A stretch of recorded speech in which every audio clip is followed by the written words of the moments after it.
Good afternoon, everyone.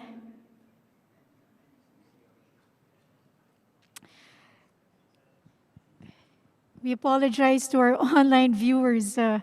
Unfortunately, we're 5 minutes or so late, so we apologize to those of us viewing online.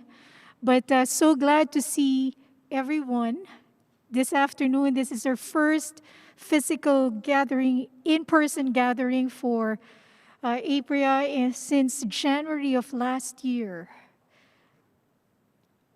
There's an echo. I think it's my mask.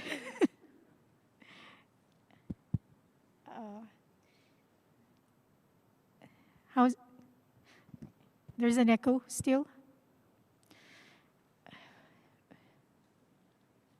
Let me see if I switch. I apologize to all. We have to wear masks for those of us viewing online. Obviously, we can't see them. This is a hybrid event. We have to wear masks for the whole event. Okay, so please bear with us. Okay, so now it's okay. Thank you. All right, so let me get started here. Okay, for those of you who are joining us here in the room, just a little bit of some reminders. Okay, is that we have arranged the tables. Okay, in a group of 5. So make sure that please stick to your own table and no interaction, please. Okay, safe distancing. We have to observe 1 meter apart. And as I've mentioned a while ago, we'll have to wear masks the whole time. We do have face shields available to anyone who would like to use that. Okay. All right.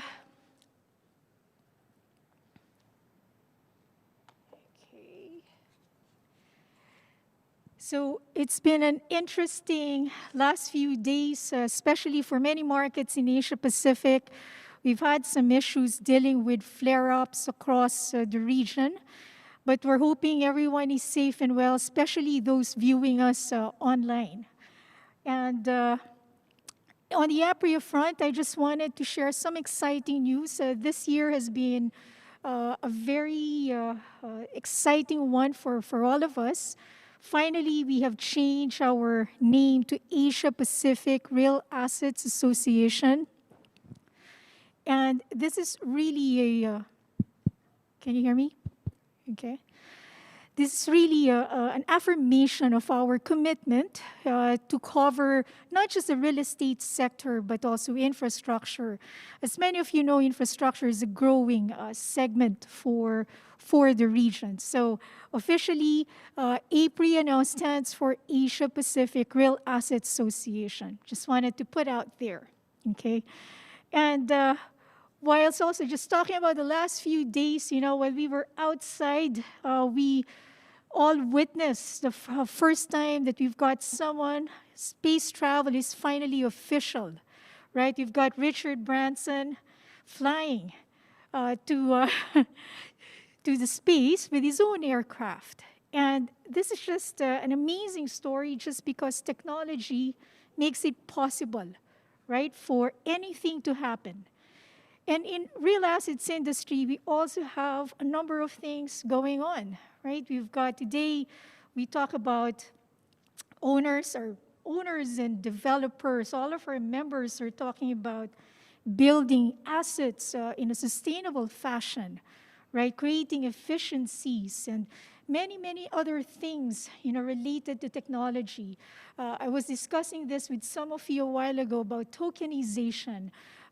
There is like a trial out there, one of our large players in Singapore, right? They actually offered this tokens. I think the assets are some hotel or office assets, I think, in Europe, and they tested these out as part of their private REIT. So quite exciting. And so this is where I think technology, the whole reason why we have today organized a program that specifically looks at technology and how it's actually impacting our industry, okay?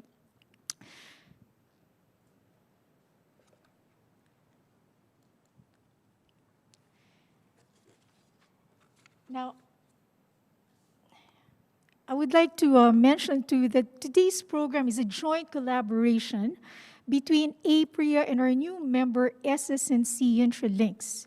SS&C Technologies is the world's largest hedge fund and private equity administrator, as well as the largest mutual fund transfer agency. SS&C Intralinks is our generous sponsor for our today's event. So thank you so much. And if you'd like to know more of their services, we have Raina Tan and also Alan Chu. Okay, please feel free to approach them if you'd like to know more of their services. And I would also like to get Ashish to just say a few words to our audience here and also our viewers online. Can you please come to the stage?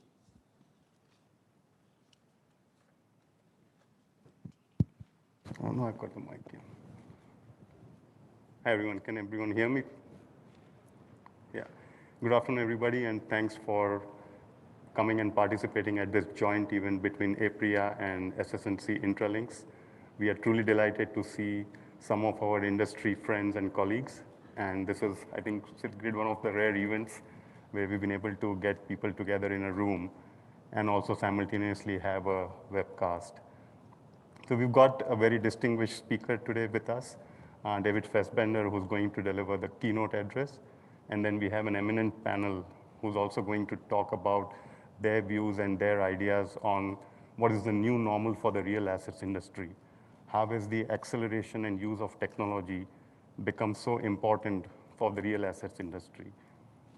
I think from SS&C's perspective, and I would also say on the behalf of all my colleagues at SS&C, at Intralinks, as well as some of the service providers that I work with or I have dealt with, we have also seen the challenges and opportunities that the pandemic has brought upon us. And I think as a tech-enabled service provider, we have risen to the challenge. We have seen an increased demand from our clients, from our prospects, who have been asking us how can technology help them. So we had certain solutions for them. For example, the virtual data room that we have through Intralinks, that not only helps our clients and our fund managers to raise capital, but it also helps them to deliver on their exits, to put together a data room where investors can come together, they can look at investment opportunities. So that has been a big game changer for us. I'm very pleased to say that over the last 18 months, out of every $2 that has been raised globally, $1 was raised through the Intralinks data room. Likewise, through our technology platform, we are able to provide a seamless end-to-end solution for all our fund manager clients. All the asset managers that we work with, they truly appreciate the efficiency that we are trying to bring into our solutions, into our software. And being the proprietary owners of the technology, we are able to really work closely with our clients. I think with that, I will hand it back to Sigrid. Yeah, thank you. Thanks, everyone. So to kick off today's program, we are pleased to have David Fassbender, Managing Director and Head of Southeast Asia at PGIM Real Estate, as our keynote speaker. In his capacity, David also leads a PropTech strategy in Asia Pacific and a member of the Asia Pacific Executive Committee and Investment Committee in PGIM. So with that, let's all welcome David.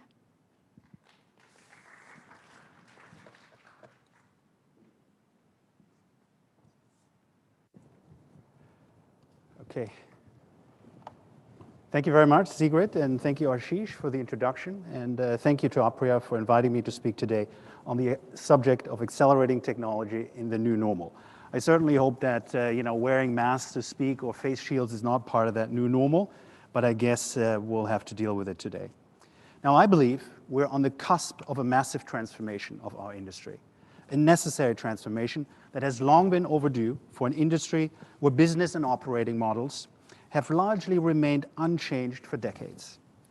Technology has been really evolving rapidly for many, many decades, and the fundamentals necessary for a lot of the technology solutions we are now seeing have been around for a while.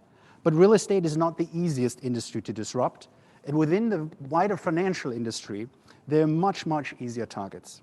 In this context, it's always very helpful to remember that Amazon did also not start with groceries, but with books.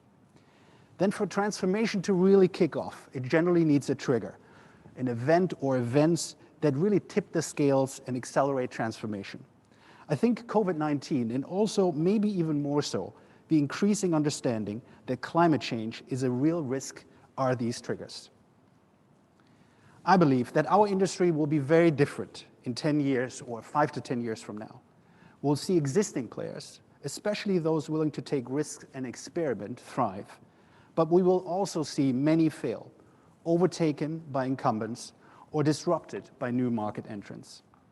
When thinking about new market entrants, just imagine what would happen to the multi- or single-family market in the US if Amazon tomorrow decided to enter this market as a developer and owner. Arguably, there's no other company that has a better understanding of US consumers, where they live, how they live, what they eat and what they wear, etc. The data available to Amazon would give it a massive edge over every single developer and landlord in the market. There are many other examples that one could consider, and it does not have to be a large player like Amazon. We have many examples of startups successfully disrupting the banking sector, for example. Personally, I'm very excited about this transformation. There's so many exciting ways to re-envision not just the future of our buildings, but also how we operate and work. There's a huge opportunity for all of us to leverage technology in the fight against climate change and delivering better, more transparent results for all our stakeholders, while opening up a vast real estate universe to a much broader set of investors. Now, I want to start today's presentation with a quick summary of what defines the new normal, what structural change drives it, before explaining our priorities at PGIM, how we are investing in technology, and what we think it takes to be an innovator, before specifically touching on some of the tech solutions that we believe could be essential to achieve ESG goals. And not just the E, but also the S and the G. So what defines the new normal? I think it's primarily 4 things. The first one, evolution of spaces. On one hand, we're seeing macroeconomic changes that are forcing us to reconsider legacy space. On the other hand, we're observing a proliferation of new business models, niche sectors, and opportunities to create new revenue streams.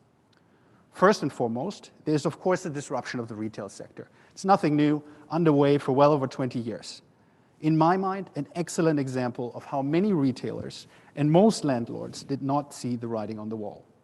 In this context, however, I would look at technology not as a threat, but as an opportunity for retailers and landlords, a real chance, not just to retain tenants, but to grow revenue and effectively compete with pure online platforms, whether that's through online-offline marketplaces or the use of data analytics. What we're also seeing is that technology is allowing small and medium-sized retail businesses to scale globally, quickly and cheaply. And while it may initially only happen in the online space, I believe that many of them will enter the offline space and could help make our retail malls more diverse and exciting again. If you will, technology is really leveling the playing field between large and established retail brands and new exciting brands. The future of the office sector, forever the most favorite investment sector for most institutional investors, is now also in doubt. While many of the concerns around the impact of flex work on the sector are probably overblown, I personally think we will see a strong return back to the office. There's no doubt in my mind that tenants will be more demanding, and deep operating expertise coupled with data analytics will be essential to retain and grow the tenant base. The relationship with tenants, if you will, is no longer transactional. It's not one-off.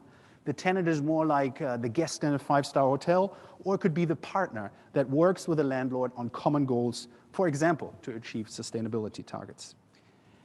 And then on top of it, we're continuing to see the institutionalization of many niche sectors, from co-living, student housing to self-storage, all benefiting greatly from the smart use of tech.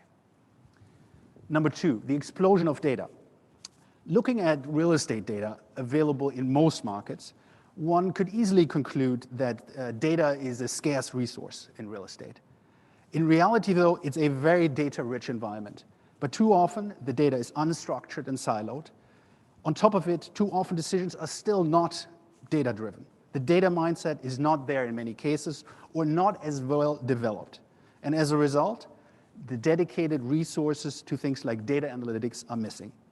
How many data analysts work in real estate? Or we probably also have to ask ourselves how many want to work in real estate? And it's not just the real estate specific data that I'm talking about. There are many alternative data sources out there, for example, geospatial data, that are often not considered as part of the investment underwriting process. Getting control of one's data, and I'm talking about collecting, storing, and analyzing it, is, in my opinion, the single most urgent task for all real estate firms. I don't think there is any way to survive without it. More importantly, it's the single biggest opportunity to differentiate yourself from your competitors and gain an edge. For most of the companies out there, outside of real estate, who have grown exponentially over the last decade, it's always all about data. And there may even be a future where investment success in real estate is not solely down to the best investment and asset management team, but the best data set and algorithms. Thirdly, the rise of the retail investor. Private assets, and real estate being one of them, are largely out of reach for retail investors. Or when speaking about high net worth individuals who may have access, is generally quite expensive.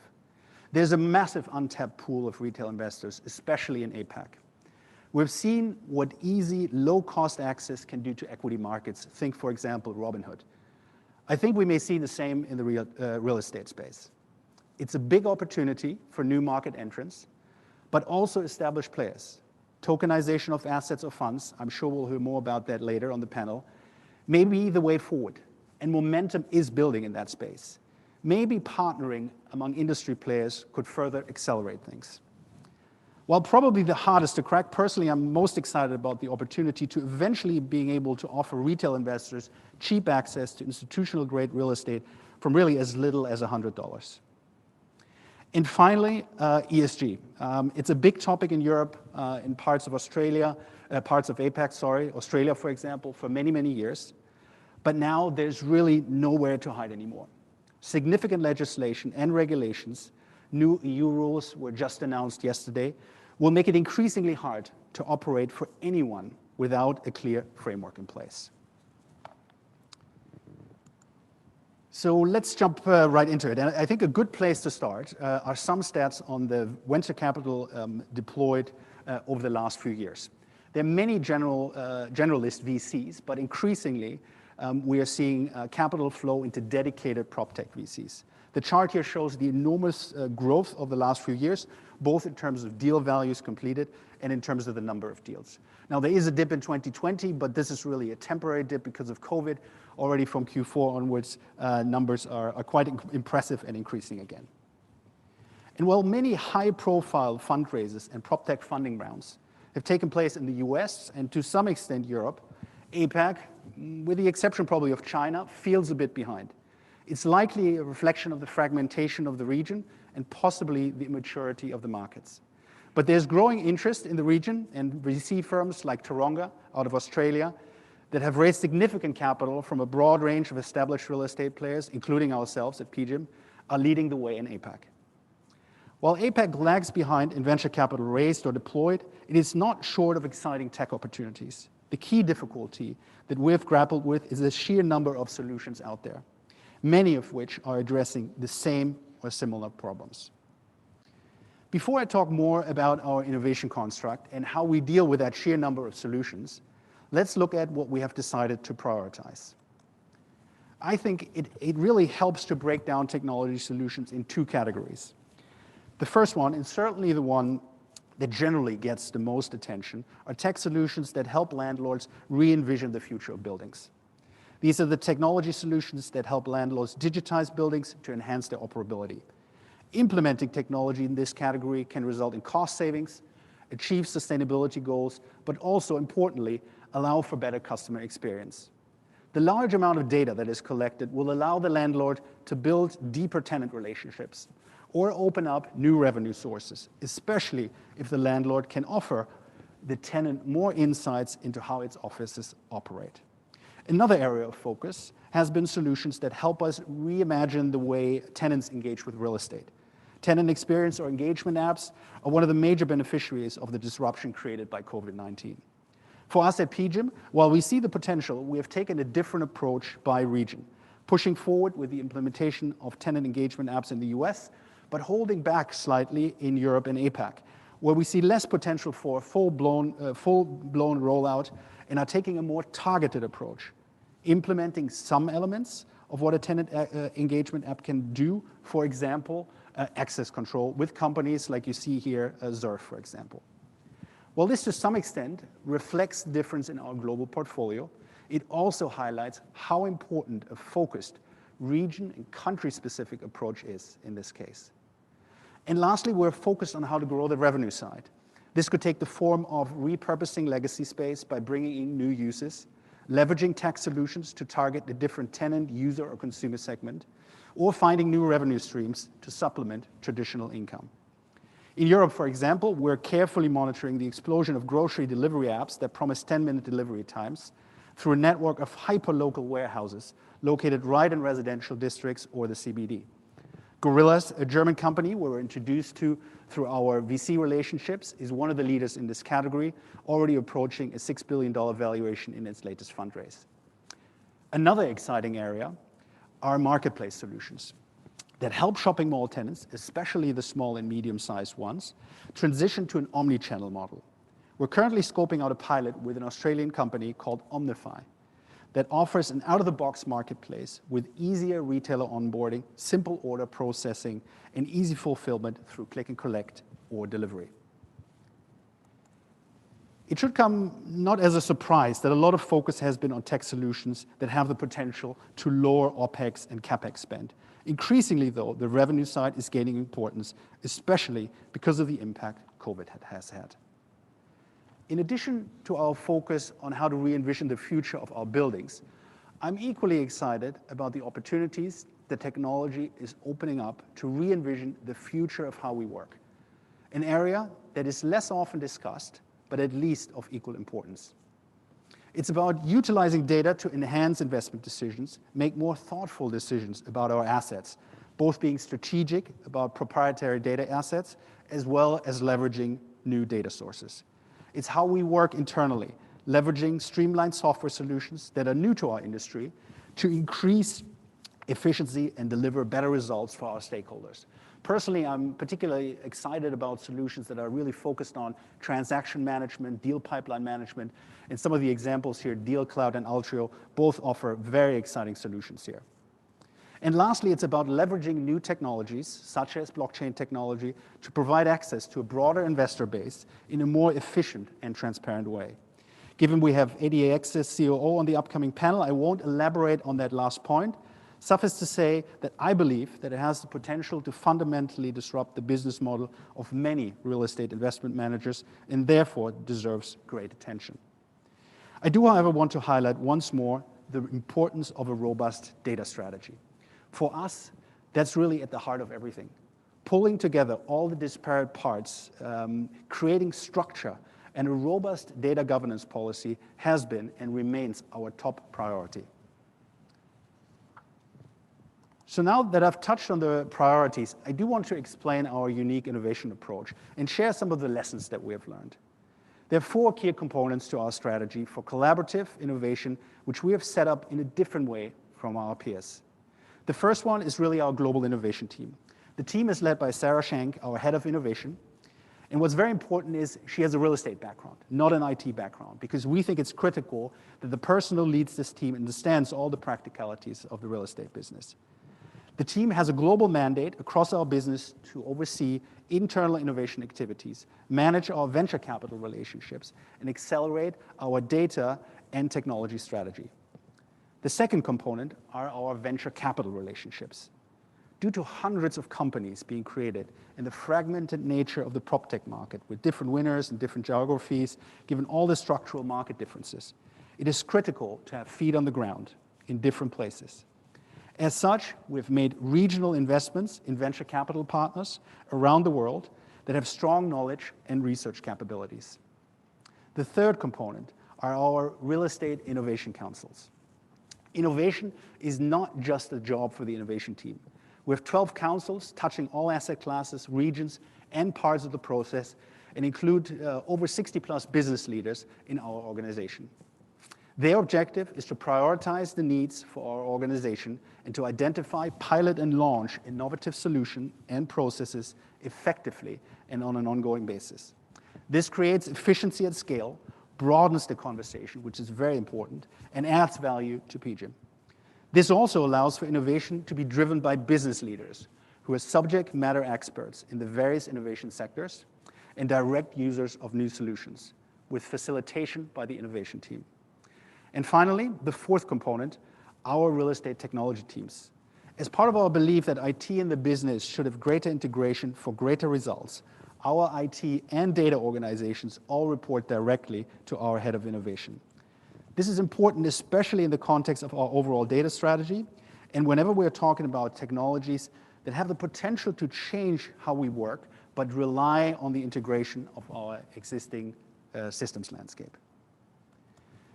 Now, while we believe that a robust innovation construct is essential, adoption will never be successful without focus. What you see on the slide behind me are our 4 key factors that we believe are critical to successful tech adoption.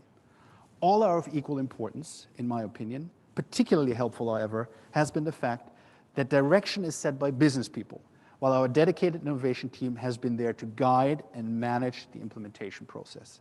And of course, our global platform has been vital in understanding not just the country or regional trends, but really the broader global trends in PropTech.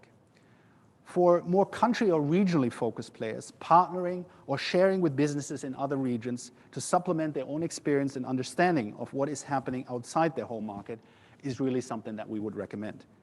Working with venture capital firms in other regions, as we do, is also something that can provide a solution to this problem. Before I end, I do want to come back to the topic of ESG. The importance really requires no further explanation, but how to tackle this subject. Accurate and complete measurement of environmental impact data and improvement in all categories is challenging enough. And then we still have to tackle the S and the G. These 2 components are often less well understood and less of a focus as they are harder to quantify.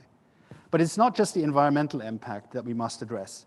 And you see here behind me some of the statistics that highlight the problem. There are over 100,000 construction, engineering, and maintenance deaths annually. There's a significant gender pay gap, and there's a high reliance on external service providers, something that's necessary but poses a risk. On the following slide, you see some of the tech solutions that we have looked at. Quite a few, which we're trialing, have already adopted across multiple projects.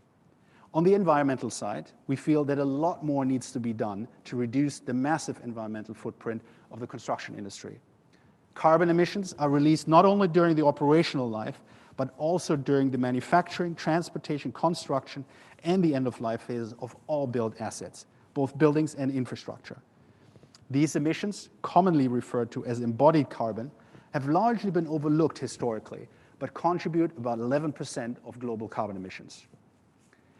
We also need to consider embodied energy. It's the energy consumed by all the processes associated with the production of a building, from the mining, processing of natural resources to manufacturing, transport, and product delivery. Now, the operational energy use of a building is still the biggest environmental impact. So they matter, no question. But we have been ignoring or downplaying the upfront emissions, and we really cannot. We have to forget about that life cycle analysis. We just really don't have the time. So there are a lot of great tech solutions out there that help track construction-related impact on new developments or AEI projects, and several companies are working on actively reducing the carbon footprint of key materials, such as, for example, Carbon Cure, which has developed a concrete with a much lower carbon footprint. It's a company we're invested through our VC investment with Taronga. As developers, investment managers, and landlord, we really can drive change. We must drive change by working with our partners on the adoption of these new technologies. When it comes to consider the S in ESG, the social factors, we need to analyze how we manage our relationship with employees, suppliers, customers, and the communities we operate in. We see great tech solutions out there that can help with that. For example, a company like Propeller AI that helps developers deliver better results for the communities they operate in. Or companies like APREA or RISE that take tenant engagement and experience to a new level. But also certain hardware or software solutions that are focused on improving the well-being of tenants. And lastly, on governance, the G in ESG. Great technology can be the big differentiator here, ensuring greater transparency through timely and accurate reporting of information, whether that's through incidents management solutions on construction sites or 360-degree camera capture technology like OpenSpace that we've been using in China to monitor quality and progress on construction sites and are rolling out more broadly, for example, in Korea at the moment. Or Transspec, which allows us to monitor the condition using drone technology of our whole portfolio much more accurately, both during due diligence as well as during the time we hold the assets, in a much safer and in a much more environmentally friendly way. Now, before I come to the last slide, I just, and some thoughts on what may be next, I just wanted to emphasize the importance of close collaboration. The digitalization of our industry, from our assets to our business, is no easy task. Sharing our experience and lessons learned as we go through this process will be essential and will ensure a better outcome for everyone. So my last slide, what's next? And honestly, I really don't know, but I do want to leave you with some food for thought. The first one is really about augmented reality and virtual reality. And I don't mean touring buildings using VR glasses or the like, but finding ways to monetize the digital value of our real estate portfolio. Think, for example, kind of digital air rights, or making your physical real estate available for the use of augmented reality campaigns or games, something that is already being done, often without the owner even knowing, let alone sharing in the revenue stream. Second, blockchain technology. Not new, touched on it in my presentation. I'm sure we'll hear more about it. But I think the real implications of blockchain, NFTs, and other forms of virtual ownership will only manifest themselves over the coming years. Maybe real estate investing in the future happens not just in the physical world, but also in the metaverse. Now, lastly, 5G. New forms of connectivity will spur new consumer and business applications. Could, for example, the development of more advanced AR glasses, which all the big tech companies are working on, coupled with the speed of 5G, fundamentally change the way employees collaborate?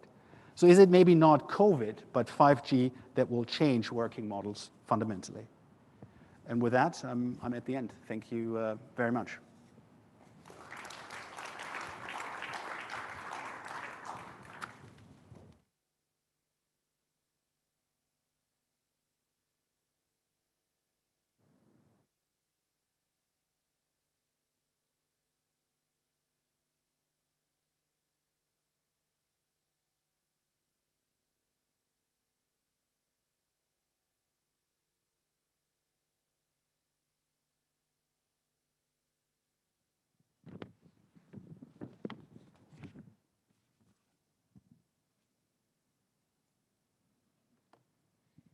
Thank you so much, David. Our next session has convened some of our luminaries in the real estate arena, and the discussion will center around opportunities, challenges as our region continues its path towards recovery. Please note that we will have a Q&A session afterwards, following the panel. So for our online viewers, please feel free to type in your questions in the chat box. And of course, for all of those who are here in the room, you're free also to ask your questions, and I'm sure our panelists will be glad to field them. Okay. So with that, I'm delighted to introduce our moderator for this afternoon, Greg Hyland, Head of Capital Markets for Asia Pacific and CBRE. He's joined by Peter Young, who's co-founder and CEO of Q Investment Partners, Frank Koo, Group Chief Investment Officer of City Developments Limited, or CDL, Ms. Jyoti Ramchandani. Jyoti is Managing Director for SC Capital Partners, and Ms. Wee Yi Chu, who's Chief Commercial Officer for ADEX. So they will be our panelists for this afternoon, and let's give them a hand, please. And over to you, Greg. Thanks, Sigrid. Thank you, and welcome everyone for this afternoon. The topic we're going to be covering is how real estate will evolve in the coming months. And I thought I'd start with a couple of comments of what we're seeing in CBRE. We're absolutely in unprecedented times at the moment, and coming through COVID, we've seen a substantial rebound in transactional activity in the first half of 2021.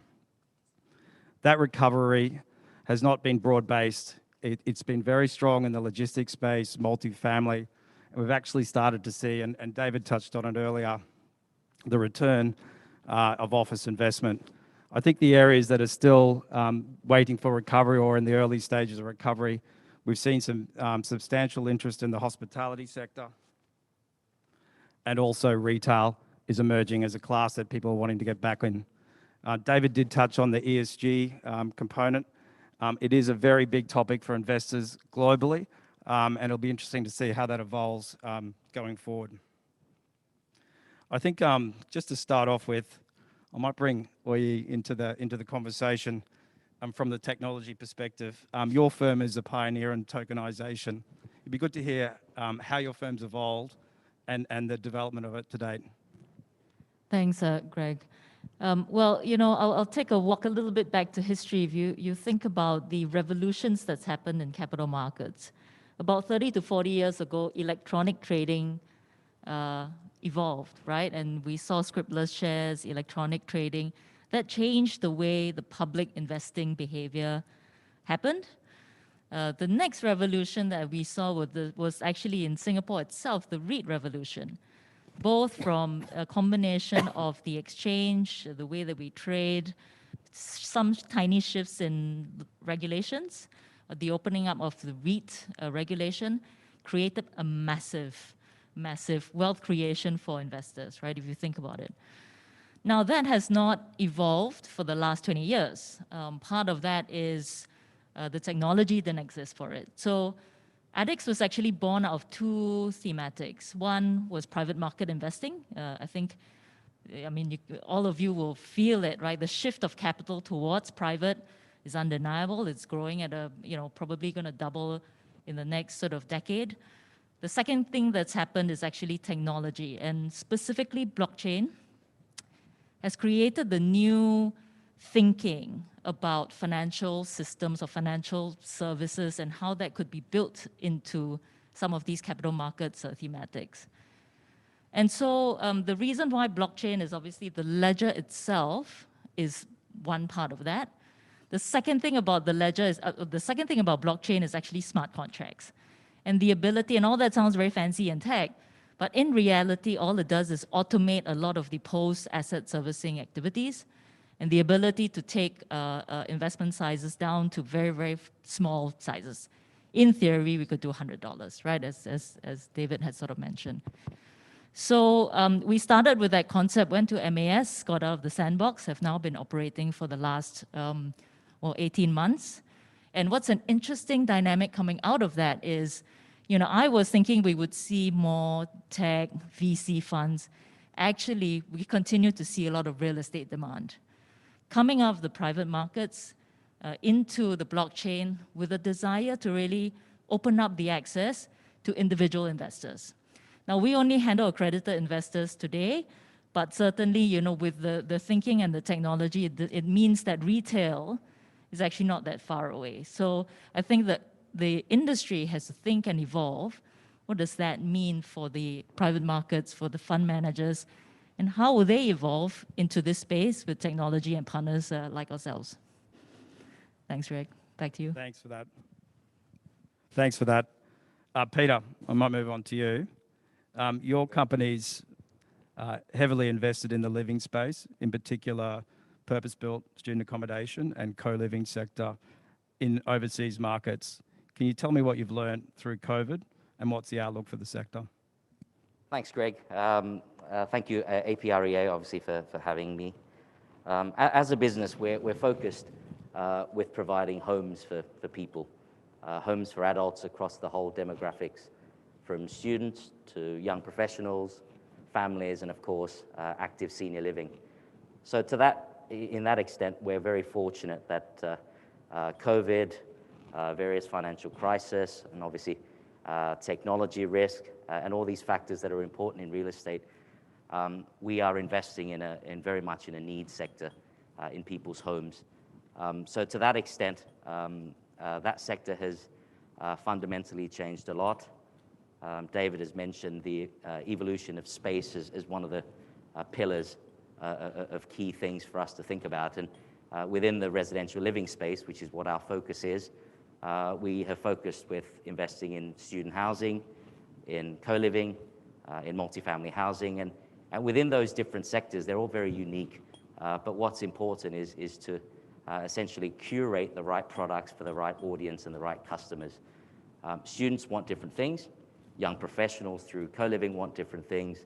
And similarly, as we age and move into the active retirement segment, it evolves again similarly to what students and young professionals need in a lot of respects.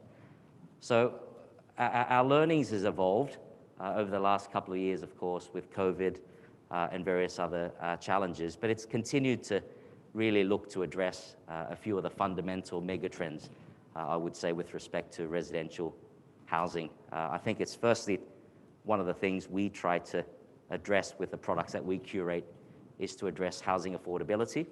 So whether that is for students that want a better product for a better value, or young professionals that find it difficult to of course, purchase or find a rental product that is interesting, exciting, and also mental health and well-being. I think the end product of what we look to curate within purpose-built student housing or co-living seeks to address some of these fundamental megatrends. The other couple of things, I suppose what I would add is to just wear an Asia lens. I mean, obviously we're based in Asia. Within a lot of the other developed markets, such as the UK, US, Europe, sectors such as student housing, co-living, multifamily housing in particular, that's very much established. It's very much an institutional grade real estate. It's slightly nascent in Asia from a product standpoint, it's also particularly different. But ultimately what we're seeing is that within the real estate trends, these sectors have become very relevant. Arguably it's significantly underweighted over the last several years, but clearly Asia investors as well is moving into these sectors. And the last point, you mentioned COVID, Greg. Obviously COVID has brought about many challenges across all aspects of real estate and real estate sectors. Within what we do specifically, for example, in student housing and of course education real estate, again, we've been fairly fortunate that in addressing COVID and COVID challenges, education and getting students and schooling back as best possible, returning to normality or the new norm, that's typically been in the sort of front end of trying to bring about the new norm. So what we're seeing is that, of course, there's still international students that are finding it challenging to come back, but on the whole, we're seeing the new norms evolving and students returning. And again, it comes back to ultimately residential housing are people's homes. So we're lucky in that sort of spectrum. We're addressing very much a need product. But the challenge is, of course, to create a very good product that's curated for that specific customer. Thanks for that. Jyoti, you run a Pan-Asian Core Plus vehicle that covers multi-sectors. What have you seen during COVID? How's the portfolio performed? And are there any trends that have developed that you see will continue to evolve over the coming months? Okay, thanks, Greg. Yeah, so I manage a core plus fund called Score Plus, and at the moment there are 15 assets, and it's definitely been very interesting to drive performance during this pandemic. Maybe I'll just touch on a couple of things that I would say have been real standouts, and then I'll talk a little bit about some of the trends that we're seeing emerging out of this pandemic. So, and there have really been a couple of key things that have really driven strong performance of the portfolio that's been very, very resilient. So this is 15 assets across 6 cities, so across Asia Pacific. And the first is, there there has been an increased focus on, income-generating assets, assets with long WALE. There's a flight to safety, a flight to quality. So we have a number of those assets, also with very strong tenant covenants. So those assets have performed extremely well. As during crisis, there is generally this flight to safe assets.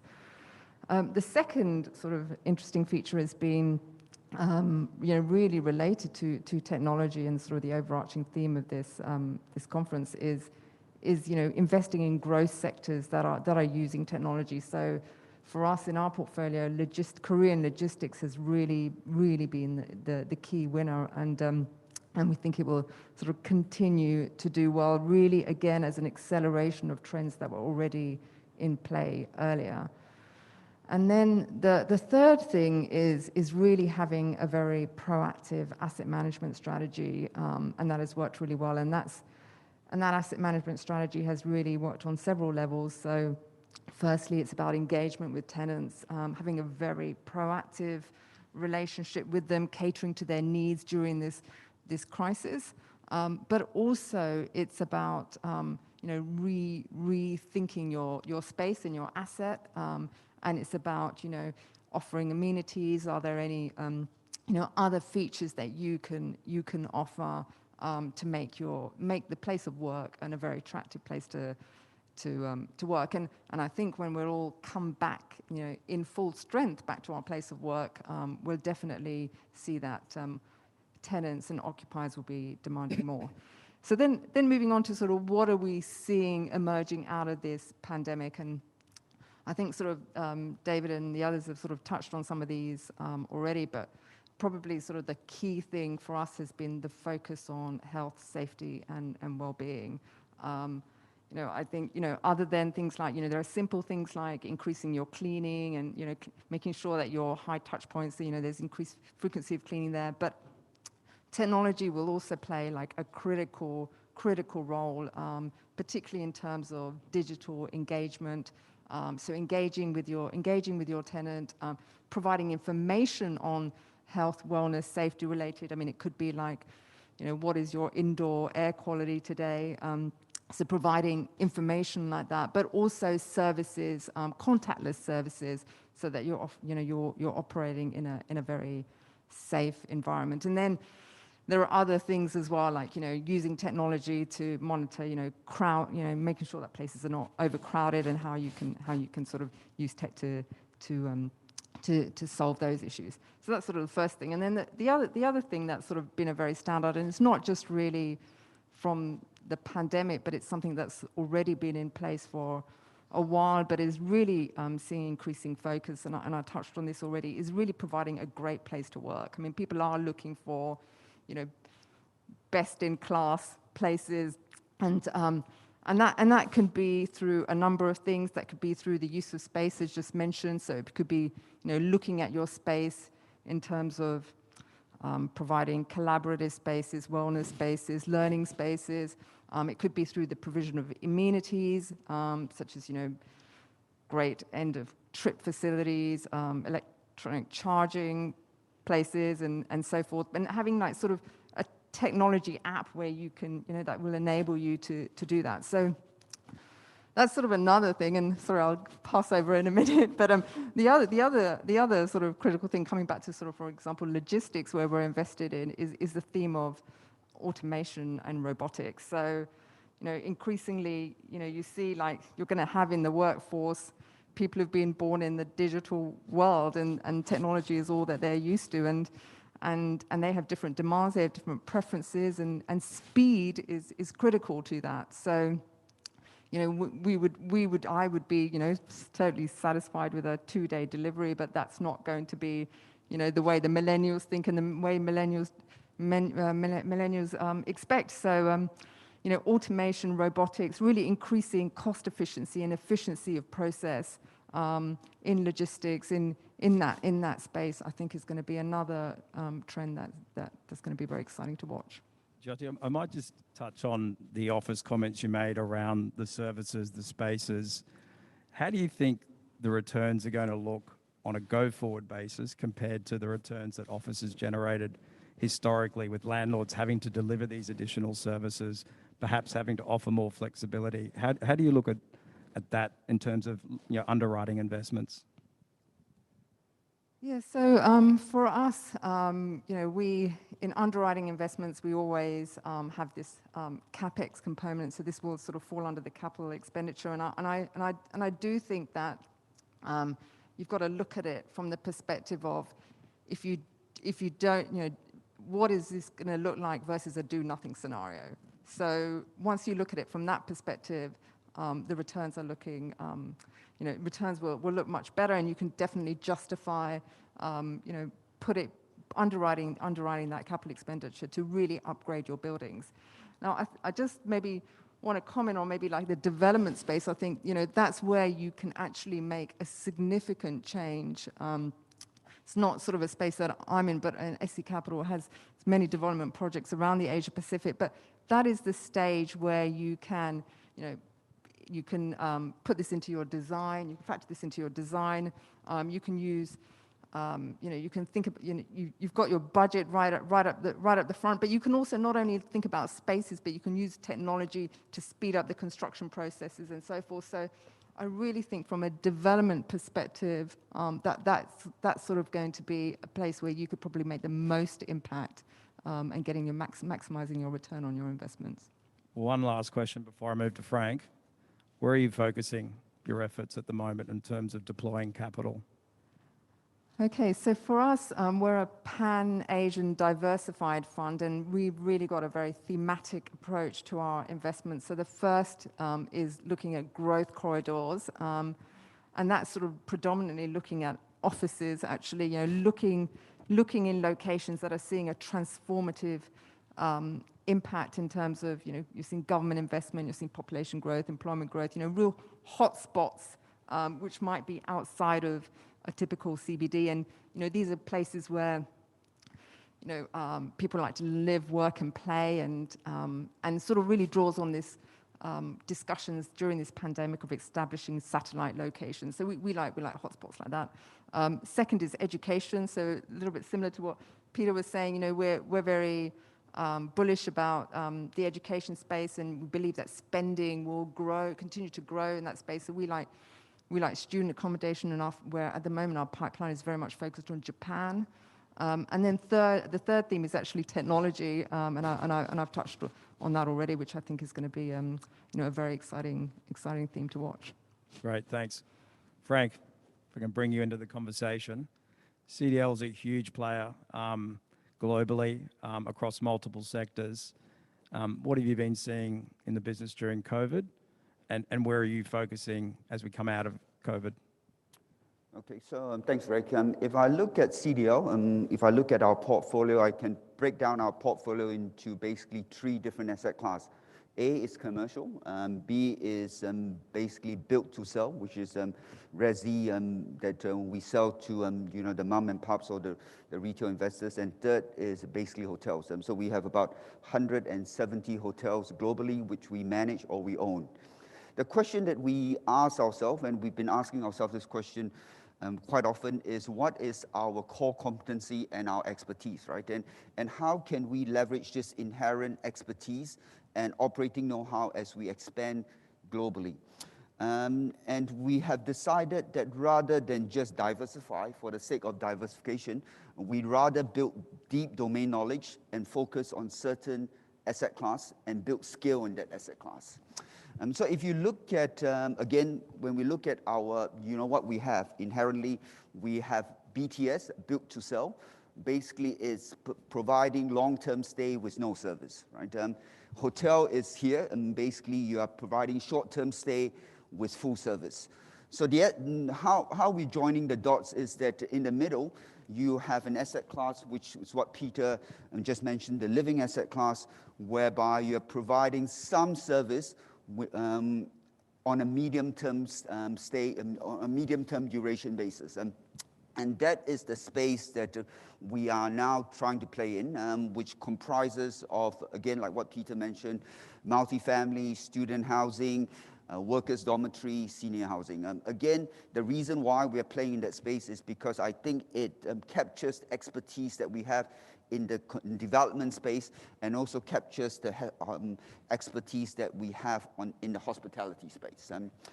And we have started rolling out that program even before COVID. So we have started making investments in the UK, we have started making investments in Japan, and we have started making investments in Australia. Again, we are not just trying to invest in the physical property, we are also trying to build the operating expertise. So we have put people on the ground that would do the development for us, and we are also putting asset managers, acquisition managers on the ground that help us source for assets. And this has helped us tremendously because it allows us to basically play across the entire risk spectrum, right? So we can actually, from the lowest risk investment where we are buying stabilized PRS in Japan to buying land in Leeds and building 700 PRS units. So we are looking at it through the entire risk spectrum, from building, operating, and managing. The one thing that I think we have done, and I'm very happy that we have done this, is that we have put boots on the ground. And because we have put boots on the ground, pre-COVID, today we can actually make investments with teams on the ground without us physically having to fly to the UK. So case in point, recently we bid for some projects in the UK, I won't mention which city, and we were not the highest bidder, but the highest bidder, being an agent, said that, look, they had to fly over to physically inspect the project, whereby, and they, we were the underbidder, and they asked us whether CDL had to do the same, and we said no, because we had teams on the ground, and we didn't physically need to fly there. In terms of performance, look, this asset class, again, echoing what Peter has said, has performed really well. I would say that coming out of COVID, I think this asset class has actually performed in line with our underwriting pre-COVID. So I think we're very happy with what we're doing on the PRS space. On the commercial asset side, we are seeing resilience in a lot of the commercial assets that we own around the world, despite the fact that leasing demand is weak. I think that the reason why we are seeing great resilience in our commercial portfolio is because most of our commercial properties are grade A properties like Republic Plaza. They are located in prime locations, and because it's grade A and it's located in prime locations, we have very, very good tenant covenants. So the tenant default rates are low. One thing Greg and I spoke about over lunch just now was that I think there's going to be a big disparity in terms of performance between grade A property and grade B. I think there's going to be a flight to quality and safety. I think people are going to move from grade B office to grade A office. So I think that's the trend that we're seeing. So I might just ask a question there. So are you saying that grade B properties, there is a real risk of obsolescence? Or how will these properties be readapted and reused? So I think, yes, I think there is a great risk that they will become obsolete. I think, again, if you look at, and the obsolescence can come from both legislation. I think in the UK, if you look, I think the government has said that if you are not ESG compliant within by 2030, I think the office is obsolete, right? So if you, again, the way we look at it is that tenants want to occupy space that look after their safety, provide wellness, provide great service, right? There's probably not a lot of supply of this sort of office going around. I think, again, if you don't convert your office to ESG compliant, you have the risk of legislation risk. And I think, fourthly, if we look at from the financing perspective, I think there's going to be a big difference between ESG compliance office building versus non-ESG compliance building. I think, look, the spread could be 50 to 100 basis points when you go to the banks. Got it. I mean, I think that's a great lead in to cover ESG. And Frank, while you're still at it, I know CDL has been a pioneer in the space in terms of green financing and adopting sort of ESG principles. How's the firm sort of evolved and continues to evolve in that space? And is it being driven by both the consumer and also your investors and the financiers, as you mentioned? And so I think on the ESG space, CDL, obviously we are a leader in this space. I think Esther, which is our Chief Sustainability Officer, actually sits on the APREA board. So I think we have an ethos that conserve as we build. I think that's a very that's a motto that we live by, right? I think on the construction side, one of the things that COVID has taught us is that, look, if you continue to use the traditional construction method, you are very open to, how should I say, supply chain disruption, and you are at the mercy of the foreign labor. So one of the things that we are starting to think about a lot more is using PBVC, methods of constructing, which is prefab, pre-finished, volumetric construction. I think, again, by using this, not only do we reduce the pollution on the work site, I think it also addresses the S in the ESG, right? Again, by providing a safer work environment, I think it's safer for the workers. And I think, again, one of the things that we think about is how do we weed ourselves from the foreign labor and try to improve the quality of our workforce in terms of skill set. And by adopting this PVVC sort of construction method, you are actually upgrading the skill set of a lot of your workers from doing a lot of the manual work to actually doing things in a factory where it's probably a bit more automated. Well, yeah, I might bring you back in. Your firm's relatively new and in an innovative space with regards to tokenization. ESG, I'm assuming a lot of your investor base is very tech savvy. Is that front and foremost in posting or putting investment opportunities on your exchange? Yeah, so we run a lot of webinars and a lot of polls with our investors, and the sort of some key thematics that actually keep coming back. And ESG is a very strong one.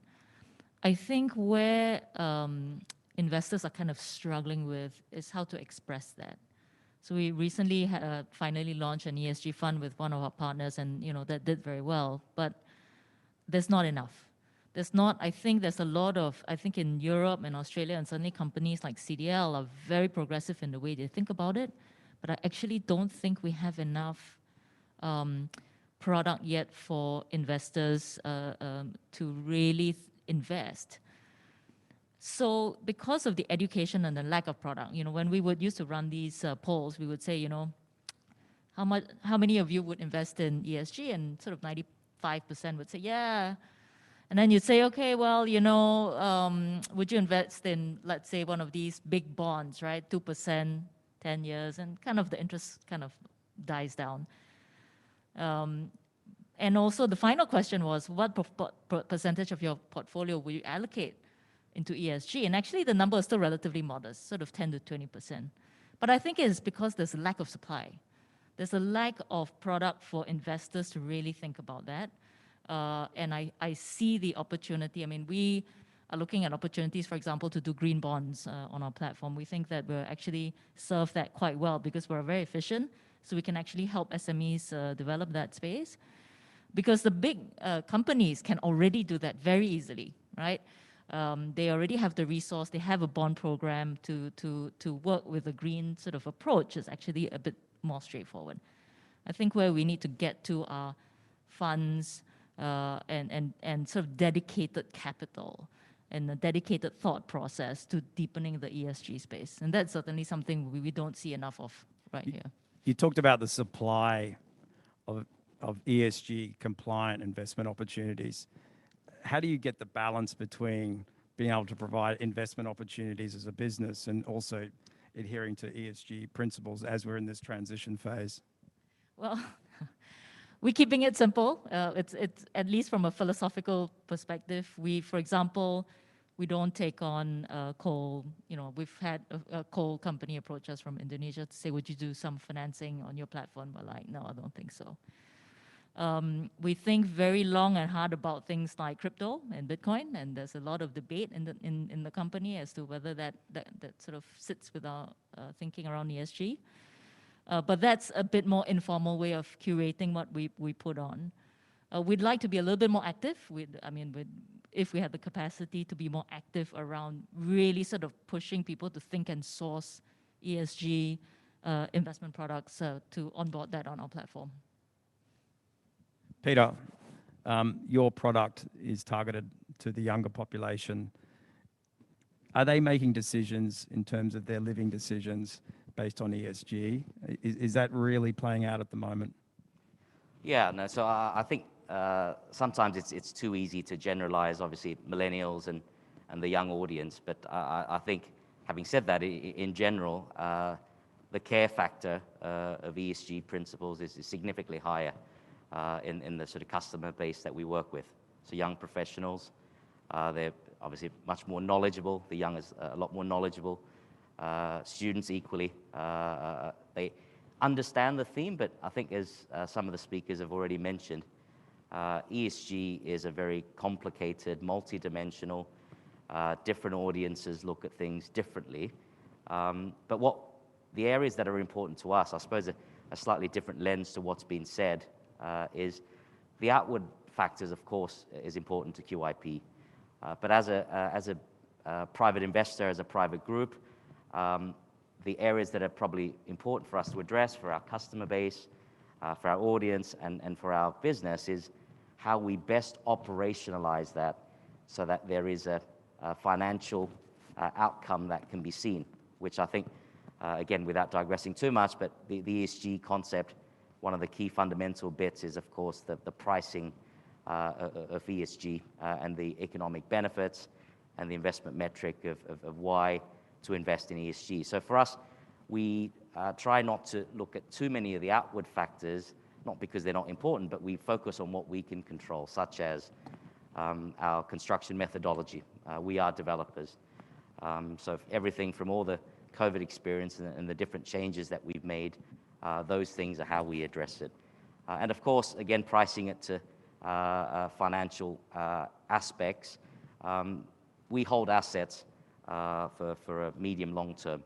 So our student housing platform, we're hoping to obviously build good products, but continue to invest over the next 5 to 7 years. So the longevity of the product is important to us.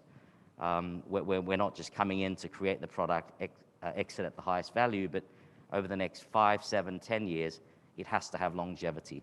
So the natural aspects of building things that are compliant, building things that have an economic benefit in securing debt, for example, Frank has mentioned. So the audience aspect of it is clearly important, and they see the difference in terms of the product that you create, whether that has an ESG element at the end of it. At the moment, your end users or consumers, are they prepared to pay a premium for the product based on the ESG principles? Are you seeing that come through, or is that something that you feel will evolve over time? Yeah, I think the latter. It's not obvious. I mean, our ESG principles, as I said, we look at it in the lens that I've just mentioned, but strictly speaking, on a pricing perspective, we haven't seen that yet. But I think it's to come. The issue is obviously becoming a lot more important, and at the end of the equation for us as a residential housing expert, it's the delivery, of course, the acquisition, how you service your customer, and ultimately the retention and the referrals. And those aspects, I think, will become more important as we see it further. Great. I'm sorry. Just to add on to, just to supplement on your question, I think for us, we see that people are maybe not prepared to pay for the E, but people are prepared to pay for the S. So when we do a big development, I think we are very concerned about delivering the S part, which is a social part, really trying to make sure that we have, we create environment that is conducive, that's safe, that encompass a lot of amenities, service. So thinking about placemaking a lot more, because I think people are prepared to pay for the S part right now, maybe the E part sometime later, but I think on the S part, if you create an environment that is conducive with, amenities, services, people are prepared to pay for that. Jyoti, how is SC addressing ESG? And in particular, it'd be good to hear your investors or LPs, what are they demanding of you as a firm for their capital? Yeah, thanks, Greg. So maybe starting off with the investor piece first. I mean, it's been very, very interesting. We put out an investor survey every year to our investors across the firm, and we specifically asked them how important is ESG to you, and over time that has actually increased quite significantly. It's very interesting in the early days where there was actually quite a difference in viewpoints. Particularly Europe was very, very pro sort of ESG compared to sort of the rest, but the rest of the world has definitely sort of been moving in that positive direction. So for us, it's very important for our investors, and to the extent that when we're fundraising, it's actually like forms a part of a screening process actually. So if you're not participants in ESG sort of well-recognized surveys, if you're not a signatory, if you're not sort of doing a lot of things on that ESG space, you're automatically struck off the list. So it's now like sort of part of a initial screening process. So for us, if we don't address it, you basically die, because nobody really wants to then invest in you. So for us, ESG is critical for our firm. We've got a dedicated person coming on board. We've had committees set up. We've been driving initiatives and so forth. We've been working with consultants to drive ESG performance in our buildings. I mean, we are not where sort of CDL is, but definitely making positive steps to improve our ESG performance, both the E and the S, and as well as the G actually. Yeah, we've still got a journey to go through, but it's something that we definitely can't ignore. I just maybe want to make another comment about ESG, and I just really on Frank's earlier point about ESG is going to really be a differentiator, and I really think that's going to be coming very, very soon. I think it's going to really impact valuations in particular. It's going to show up in your performance quite significantly, to an extent that it hasn't as yet, but I think that's a change that's going to come quite soon. Great. I might just shift now to something that's topical recently, is inflation and how that might impact interest rates and real estate pricing. Frank, I might bring you back in. What's the CDL view on the current inflation situation? Is it going to persist? Are rates going to stay low, or are they going to rise? And what is the outlook then for real estate? Okay. I'm not an economist, but I think that short term, definitely we're going to see a spike in inflation. I think given the fact that demand is coming from a very low base, so I think as we come out of COVID, I think demand is going to increase. So I think that's one source of inflation. I think the second source of inflation, obviously, we are now in a very loose monetary and fiscal policy environment. Third, obviously, recently we have seen shock to the supply chain, And fourthly, I think again, and we are seeing the rise in the commodity prices, right? So I think this four element would definitely cause a spike in inflation. But I think the question we need to ask ourselves is, over the long run, is inflation here to stay?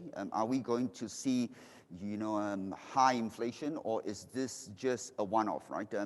We had a very low inflation in 2000, and now we are seeing a spike in inflation. Our view is that, look, over the long period, we are going to revert back to a lower inflation environment. And so our view is that over the long term, inflation is going to have a benign effect on real estate. Well, I might, your firm is across multiple asset classes, not just real estate. Is inflation a conversation and cheap money in the investments that your firm is looking at? Well, actually, just make a broader observation about sort of the REIT market, because, I've had the front row seat for quite a number of years, right? And you kind of see every time inflation comes about, everyone's like panicking, like, oh my God, inflation, your REIT prices are going to die. In reality, I think if I think somebody did track the progression of that, in reality, if inflation implies a growth in the economy, actually real asset prices have actually moved with that. So I don't think it's time to panic. I think it's actually good news. People coming back to work, good signal for office and all that. We all know residential has been a very robust sector for now. I don't think that's going to go anywhere. But certainly inflation is a topic that's starting to creep into the discussions. We don't see it impacting the enthusiasm for strong real estate funds. We in fact just closed one multi-family one with Investcorp a few weeks ago. And we see that continue, and that had a lot of debate during the webinar about inflation and how would that impact US multifamily prices. But I think, in the same light, I mean, if you track through the cycles, and the manager did track through the cycles of a 20-year cycle of multifamily pricing, and I think it's been very, very stable in spite of even through financial crises and then coming back up. So there's still quite a lot of confidence around that. What might happen is I think people might sort of move away or expand their thinking process a little bit away from the safety, investment sort of types in the more traditional real estate, and maybe look towards something a little bit more volatile to add to the portfolio as well. So we're seeing quite a lot of interest around hedge funds and things that are a little bit more edgy, like Bitcoin. Peter, is inflation keeping you up at night? I think the first thing to say is I think I appreciate Oyi's level-headedness in that comment about sort of inflation and obviously a historical reference of, when this sort of pre-inflation sort of scare or concerns have arisen, things have generally been fairly stable as a follow-up activity. But of course, that's in the forefront of everyone's mind. Across real estate, we invest in both value-add opportunistic returns, which have a leverage component that's significant, or rather an important aspect of the return metric, as well as core funds we're putting together, which of course is looking at stable income. So across both ends, I think debt management is something that, of course, we look at very, very closely. In different markets, a different level of risk profile, but I think debt management has certainly been something we're thinking about to ensure that we are ready for when that to happen. But again, as Oyi also mentioned, within residential, it's been fairly robust. Inflation is not a diametrically sort of opposite avenue in real estate. There tends to be an alignment of inflationary factors as well as rental factors, fairly aligned timing. So, and then in student housing, we've been fortunate. If we look back over the last 10 years, the average annualized sort of rental increases in different markets has been anywhere from 2.5% to 4.5%. So that's been very, very good. But obviously, debt management is something we're focused with in that regard. Jyoti, what are your investors? Are they asking the question about inflation and how are you addressing it? No, not really, to be honest. I mean, I think we've sort of, I think inflation's a sort of very much talked about topic sort of generally when you're seeing some sign of recovery. But, as the other panelists have said, I think some inflation is actually a very good thing. And then the concern, with respect to interest rates, I think interest rates are going to continue to remain low for longer. I think you're going to have to see some real genuine indicators like firm and several indicators of recovery before interest rates are going to go up. I think this is a really good time to actually lock in low, cheap financing as much as possible. Re-look at all your existing loans, do a cost-benefit analysis, and see where you can lock in those low interest rates. So, not really a concern at the moment, but a great environment with these low interest rates, which are going to stay for a little while. Just to finish up, I may bring it back to the technology, and what do you think is going to be the biggest innovation in the real estate space? And I'll ask the same question to all the panelists. You know, I'm focused on the capital market side, and I have to say that tokenization has actually, I mean, I didn't think about it, but somebody mentioned it to me earlier today, that you can see tokenization actually shifting the way real estate investing is happening. That's almost the first wave of digital securities, actually real estate. How that will impact, I think that and we don't do so much of single assets, but we're starting to see, platforms coming out doing single assets. Does that compete with fund managers? Does that compete with, portfolios, right? So that's one. Two, does it bring a different cost of capital to real estate? I think that will be the second question. And of course, we all know it's not so easy to tokenize. We also know, real estate is not such an easy asset to do that, but there are a lot of people after that space. So I see sort of financial institutions very keen on working with partners to do that. What do you think tokenization means for REITs? I think that it presents an opportunity and a threat. Obviously now the more capital competing potentially for the same asset. That's one. The capital structure creativity actually also has become higher. So does naturally an asset owner need to sell it to a REIT? Or can he actually look for alternative sources of capital so that he retains control of the asset? So that's one. But the second is also the more that you create these syndicated pools of assets, at some point also mean they need an exit. So are we just delaying the private market space? And then, REITs eventually will sort of come back in control, because then they will depend on where the conflux of, I suppose, cost of capital in the private and the public market space diverge or converge. Jyoti, technology? Yeah, I mean, I think also sort of blockchain tokenization is really going to be a game changer. But I think there are a couple of other things. I don't think it's going to be a single thing. I think it's going to be several things that have already been put in place. Technology implementation actually takes time. While it's a really fast-paced industry, it takes a while to adopt and really fully roll out. So I think all of the features that are in play at the moment, whether it's digital engagement, whether it's some of the other aspects that I've touched on automation, like all of those factors, I think will really be sort of innovative, sort of together. But I think it will be something that's going to happen over time rather than a single innovation. Frank? I think I agree with Jyoti.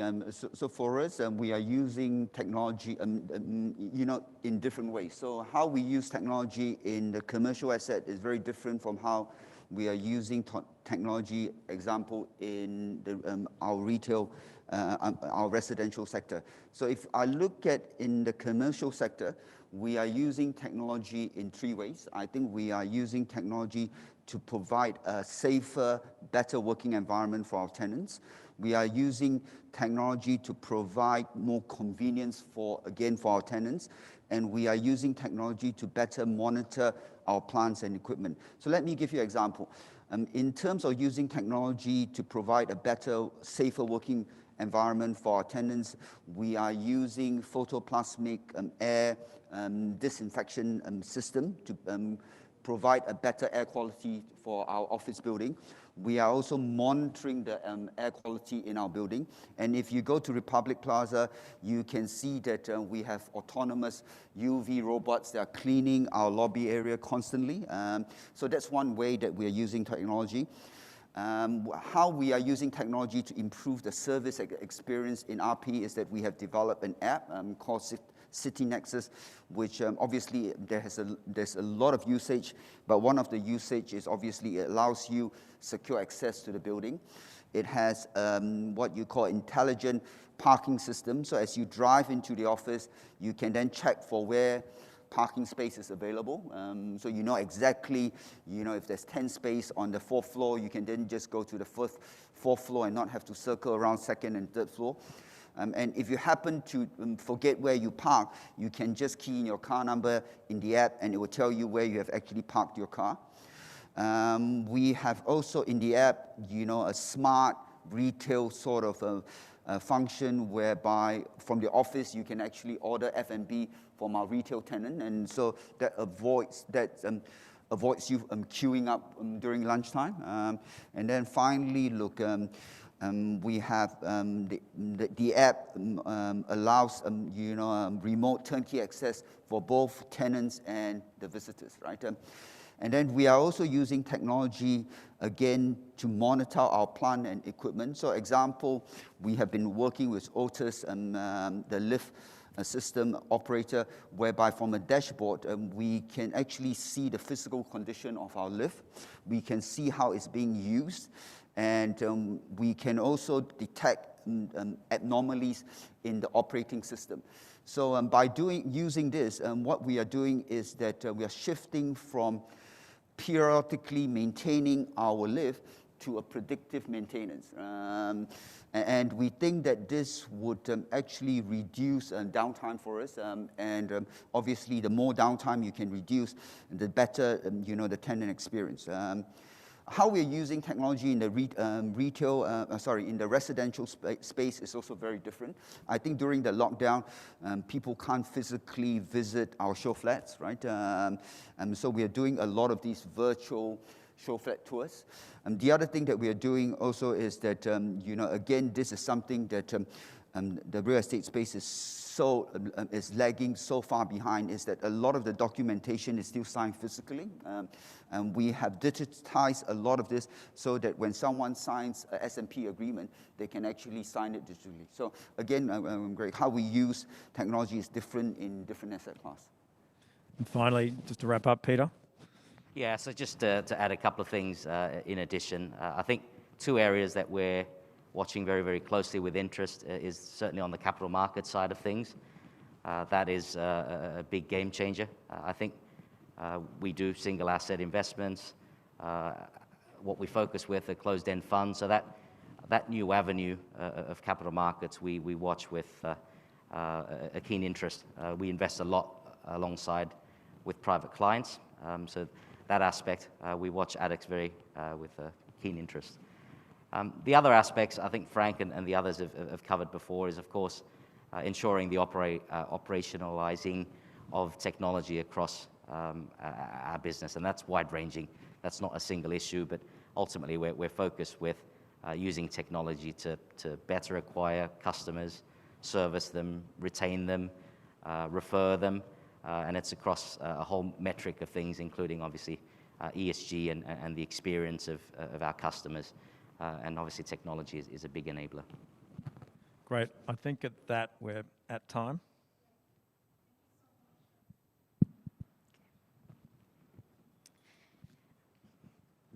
We did not receive any questions from our online viewers, but we can take one question or comment from the audience before we wrap up.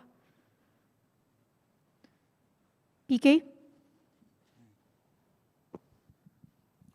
Hi, I just wanted to share some of our experiences around ESG and technology. So the bulk of our capital comes from private endowments and foundations. And what we realized was, whilst we were trying to achieve ESG goals, really nothing changed until we elevated ESG as part of the CIO's IC process. And once it went there, and we mandated that it was absolutely compulsory for any asset allocation or capital allocation from us to meet certain ESG goals, then things started really moving forward. And then when you talk about ESG, you're obviously trying to measure impact, because just doing something for the sake of ESG is kind of nebulous. The UN Sustainable Development Goals, you have 17 buckets.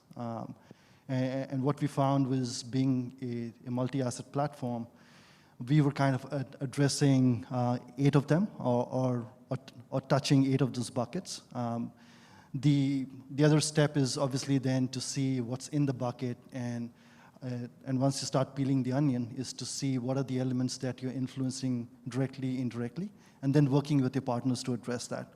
And that really makes it meaningful, because then you have transparency right from where the capital is going and to where the impact is.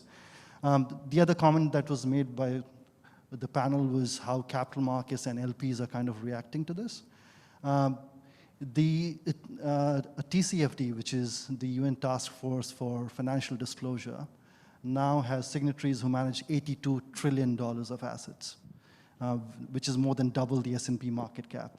And that tells you the weight of capital that is actually reporting on how they treat ESG and their kind of fit with the Sustainable Development Goals. So once the cost of capital changes, everything changes.